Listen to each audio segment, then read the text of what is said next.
இதோ எல்லா ஜனத்துக்கும் மிகுந்த சந்தோஷத்தை உங்களுக்கு நற்செய்தியாக உங்களுக்கு அறிவிக்கிறேன். லூக்கா 2:10.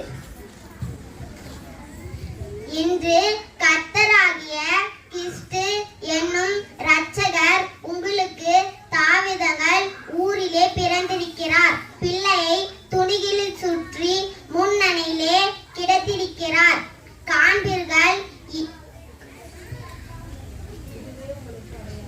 இதுவே உங்களுக்கு அடையாளம் என்றன். லூக்கா 2:11-12. அந்த க்ஷணமே பரமசேனையின் திரள் அந்த தூதனுடனே தோன்றி உன்னதத்தில் இருக்கிற தேவனுக்கு மகிமையும் பூமியிலே சமாதானமும் மனுஷர் மேல் பிரியமும் உண்டாவதாக சொல்கிற தேவனை என்று சொல்லி தேவனை துதித்தார்கள். லூக்கா 2:13-14.